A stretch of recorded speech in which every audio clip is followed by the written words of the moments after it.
Bersama Oma Rosa lagi di sini. Nah, ada dari online family tanya sama Oma Rosa bagaimana Oma Rosa bisa sampai di Jerman. Iya, kok bisa di Jerman ya?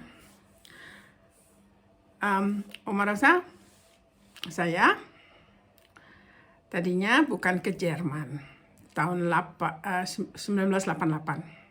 Saya sebenarnya dari Indonesia, Jakarta.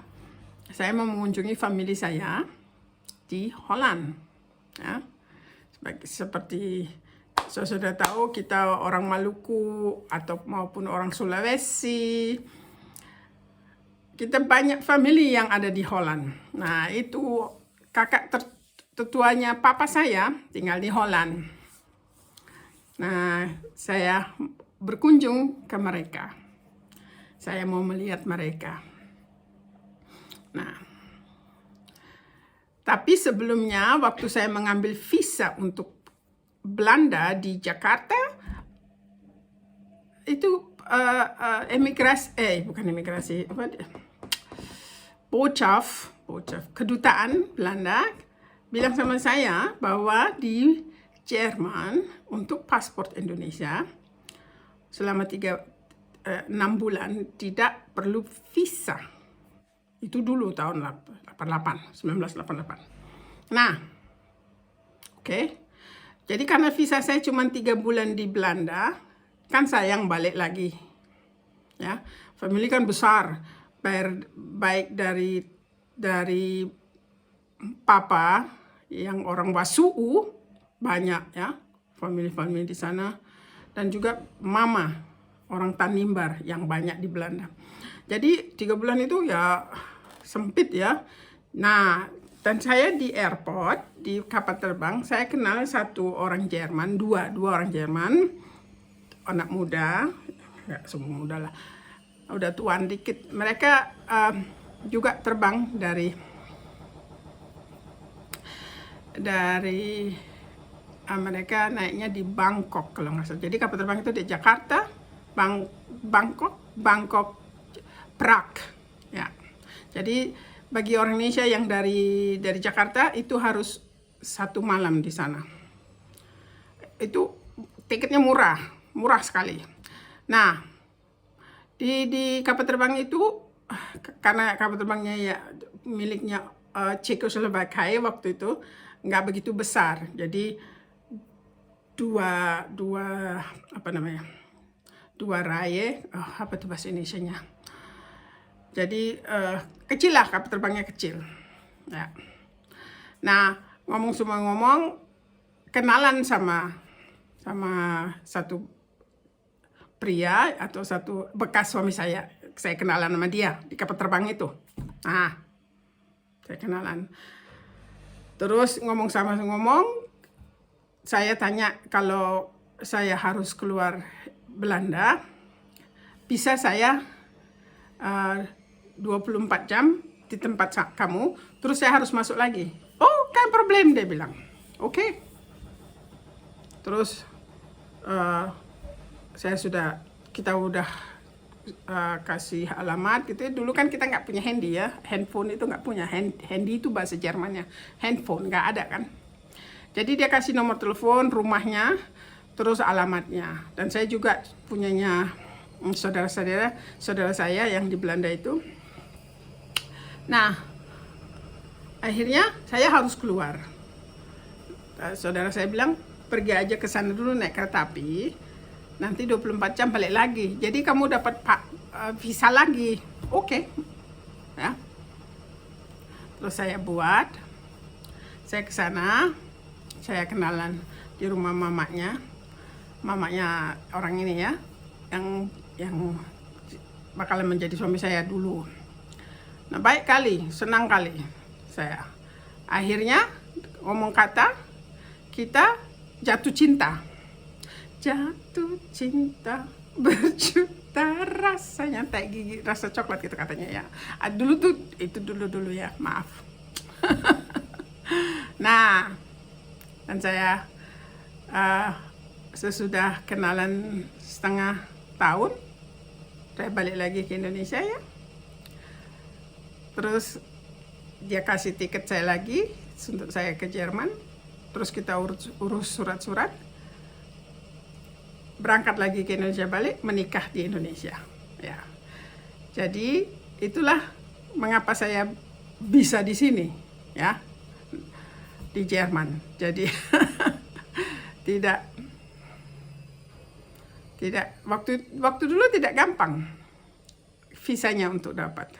Tapi karena makanya pernikahan itu jadi kita dapat visa, dan itu saya harus sekolah bahasa Jerman, ya.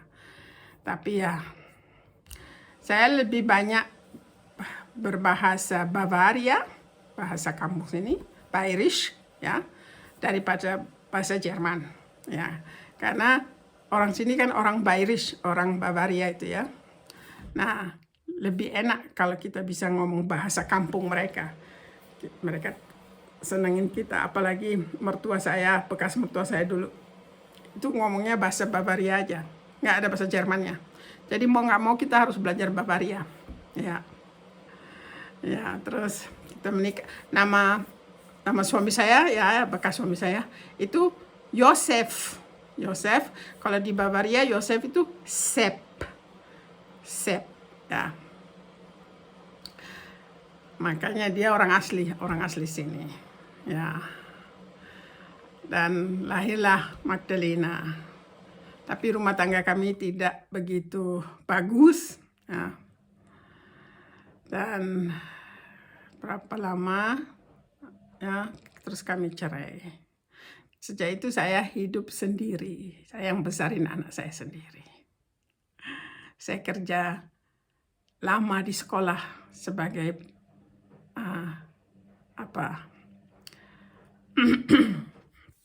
mengatur-ngatur di sekolah. Bukan guru, tapi saya yang bertanggung jawab di sekolah, di gedung-gedung sekolah.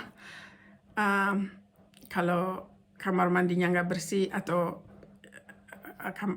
WC nggak bersih, ya, atau nggak ada toilet paper, ya, atau nggak ada kapur. Dan itu urusan saya. Saya pagi-pagi sekali saya harus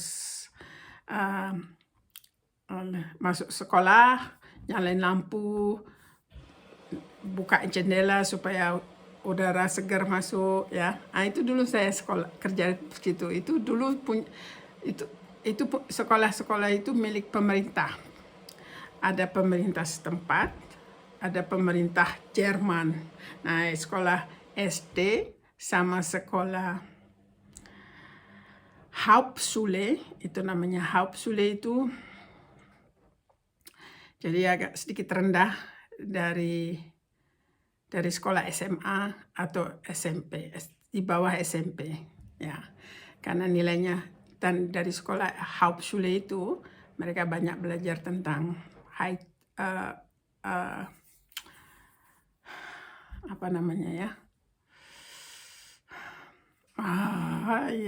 bahasa Indonesia, belajar menjahit atau gunting rambut atau sebagai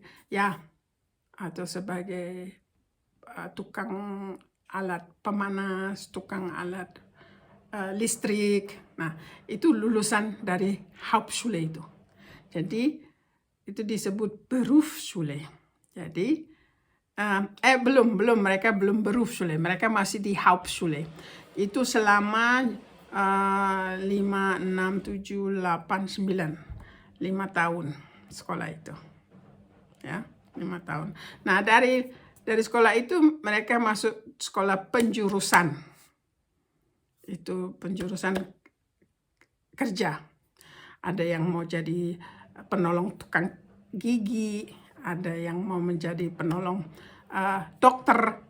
Itu banyaknya keluar dari sekolah itu, atau tukang elektrik, atau masak. Jadi mereka sekolah sembari bekerja, ya. Nah, dari sekolah itu 3-4 tahun bisa menjurus lagi, bisa naik lagi. Jadi nggak seharusnya rendah sekolah itu. Tapi mungkin banyak anak-anak yang cepat, ada anak-anak yang pelan. Nah, bagus sistemnya, bagus. Jadinya anak-anak itu nggak ditertekan. Tertekannya itu di kelas 1, 2, 3, 4. Itu tertekan sekali. Itu dari sekolah dasar cuma 4 tahun. Wah, banyak yang dipelajarin. Ya, nah itulah ceritanya Oma Rosa. Bisanya di Jerman. Ya. Dan punya banyak cucu-cucu. Haleluya. Puji Tuhan. Nah, sampai di sini dulu. Ya. Semoga tidak bosan ya ceritanya. Semoga menarik. Haleluya. Nah, dari tahun 88 sampai sekarang saya masih di Jerman. Dan tahun berapa ya? Tahun berapa itu ya? Aduh, udah 12 tahun. Aduh, lupa aku. Inilah kita kalau beginian itu otaknya peng. Nah, 12 tahun saya belum pernah ke Indonesia lagi. Karena ya cerai, terus gaji saya nggak cukup untuk berangkat ke Indonesia. Bisanya ke Italia, bisanya ke Holland, pakai mobil, ke Prancis, kan pakai mobil aja kan, isi bensin, udah, terus sewa apartemen yang kecil-kecil, udah kita udah berlibur. Tapi untuk terbang, saya 12 tahun tidak. Terakhir itulah pernikahan anak saya di Bali. Anak saya menikah. Nah, sekarang mereka balik lagi ke Australia. Puji Tuhan. Sampai di sini dulu berita dari Oma Rosa. Semoga kita mulai lebih dekat satu sama yang lain ya. Jangan bosan-bosan. Like and subscribe. And tell everybody about this channel. Tuhan memberkati. Auf Wiedersehen.